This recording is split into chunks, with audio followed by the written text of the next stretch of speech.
Boa tarde, pessoal. Continuando o vídeo anterior, né? A gente falou sobre a realização do exame, que é importante conversar com o paciente, retirar os adornos, fazer a troca de roupas. Então, é nunca se esquecer de usar conduta da ética com o paciente. Procure ser o mais profissional possível para poder evitar problemas, porque isso a gente sabe que lidar com o ser humano é complicado. Então, assim, vamos fazer o máximo possível para evitar problemas. Cuidado ao realizar exame em pacientes do sexo oposto. Isso vale para os homens e para as mulheres. Chegou um paciente lá que é um homem, você vai atender um homem, mas a esposa é ciumenta. A esposa achou que você é bonita e tal, se sentiu ameaçada. Pergunta se ela pode descer e tal. Evita problema, deixa ela descer. Ela olha o exame, vê tudo que você está fazendo. Na hora de disparar o raio, você pede ela para sair da sala. Simples assim. Mesma coisa se for uma mulher e o marido quiser ver o exame. Vamos evitar problema. Então, assim, deixa aí, ver como você vai fazer o exame, posicionar e tudo. Explica o que você está fazendo. E na hora de disparar o raio, pede a pessoa para se retirar.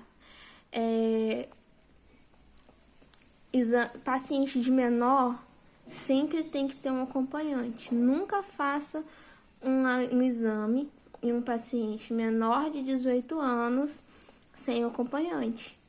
Precisa ter um acompanhante junto. Então, assim, para evitar qualquer coisa, sempre chama um acompanhante.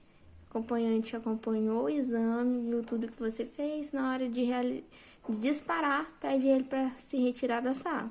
Depois ele pode voltar para a sala também normalmente, ficar aguardando junto com o paciente. E conversa sempre passa confiança para o paciente. Você conversando com ele, explicando tudo que vai ser feito, ele fica mais tranquilo, colabora mais para o exame fica até melhor.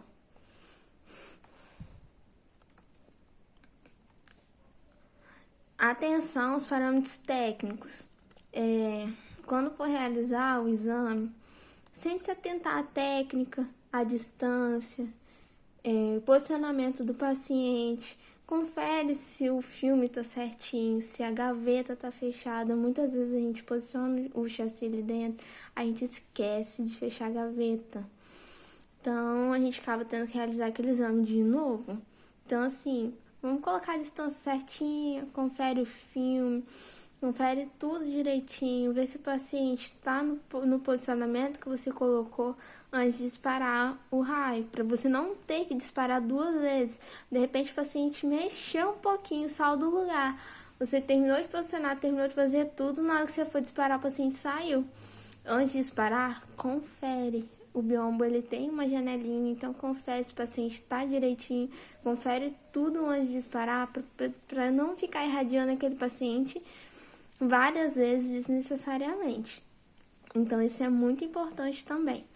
E nunca liberar o paciente sem conferir o exame. Às vezes a gente fez, achou que ficou tudo bonitinho, o paciente deu uma mexidinha, a imagem ficou um pouquinho borrada.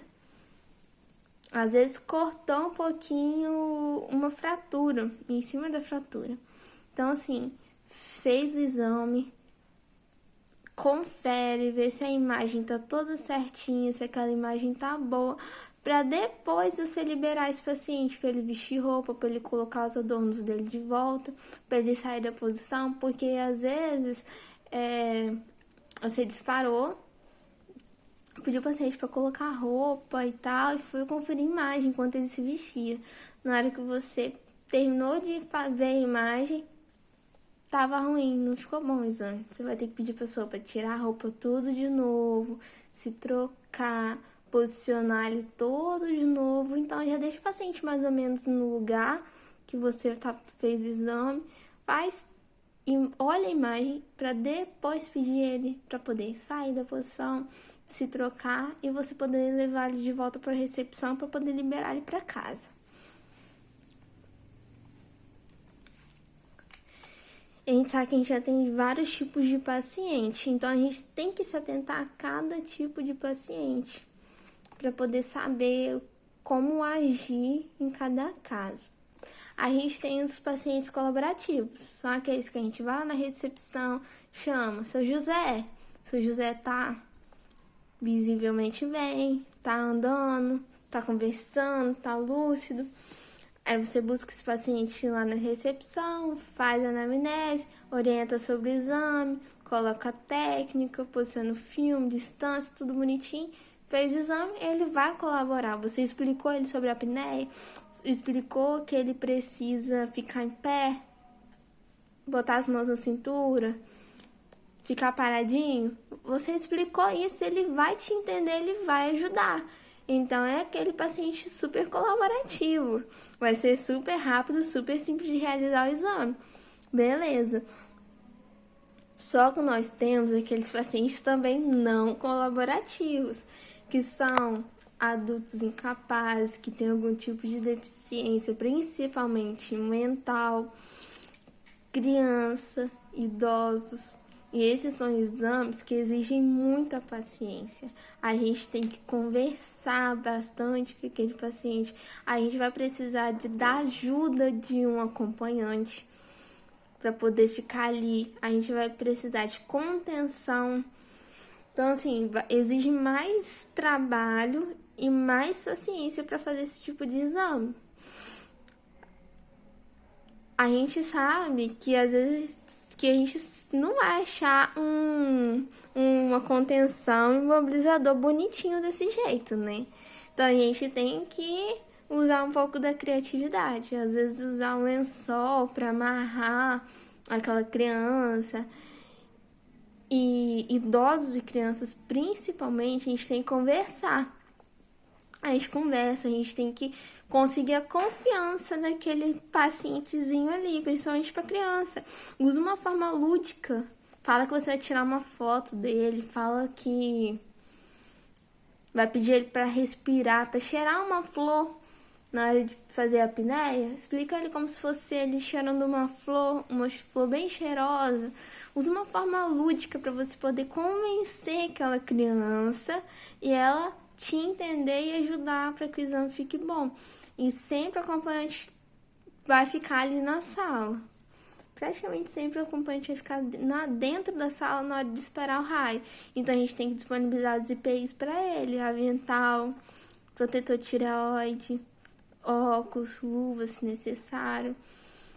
Então assim, a gente tem que sempre disponibilizar os EPIs, conversar com aquele paciente, conversar com o acompanhante para ele poder ajudar a gente.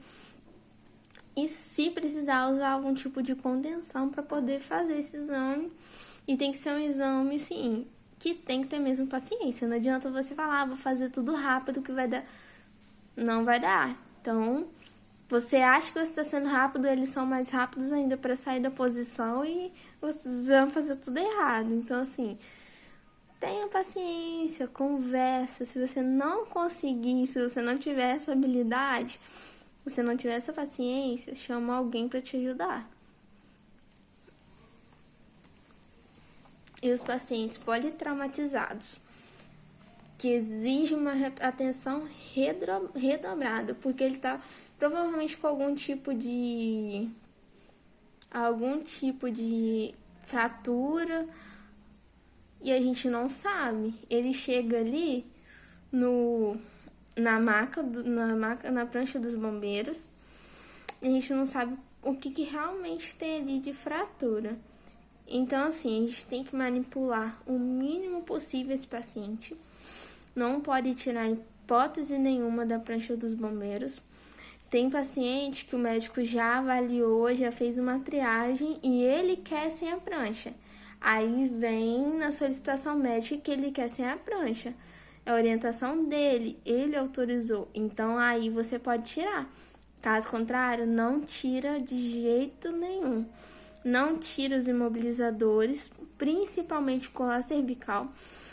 Antes de descartar alguma fratura ali na cervical, não tira de jeito nenhum, porque o paciente pode ter alguma fratura ali e a gente poder acabar agravando essa fratura, o paciente pode ficar até tetraplégico. Então, assim, é um exame que não vai ficar 100%. A gente sabe que não tem como ficar ótimo esse exame, mas a gente tem que fazer o melhor possível. Mas sempre tendo muita atenção, manipulando o menos possível esse paciente e não tirar os imobilizadores para não agravar nenhuma fratura que ele já tenha. Então, assim, sempre muita atenção e cuidado para fazer esse exame. E criatividade também. Tem algumas incidências que vocês vão aprender que já são específicas para esses pacientes pós-traumatizados. Então, a gente tem que fazer um pouco meio assim, meio que no improviso mesmo esses exames, que não dá para fazer de 100%. Mas vamos tentar fazer o melhor possível para poder diagnosticar o que aquele paciente ele tem. E uma frase que eu gosto, né? Conheça todas as teorias, domine todas as técnicas, mas ao tocar uma alma humana, seja apenas outra alma humana. Carl Jung. Essa frase é pra gente, principalmente a gente que trabalha na área da saúde. A gente tem que ter empatia, a gente tem que ser humanos para poder tratar o outro da forma que a gente gostaria de ser atendido, da forma que a gente gostaria que fosse tratado, né? Às vezes a gente acha que a gente tá perdendo um pouquinho de tempo, conversando com aquele paciente, dando um pouquinho mais de atenção, mas isso é ser humano.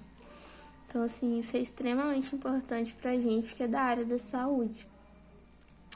E é isso aí, pessoal. Boa tarde. Espero que vocês tenham gostado da aula. Não ficou 100%, né? Gravei de celular, mas espero que vocês tenham conseguido absorver esse conteúdo. Que na próxima aula nós faremos atividade avaliativa sobre esse assunto. Tchau, tchau.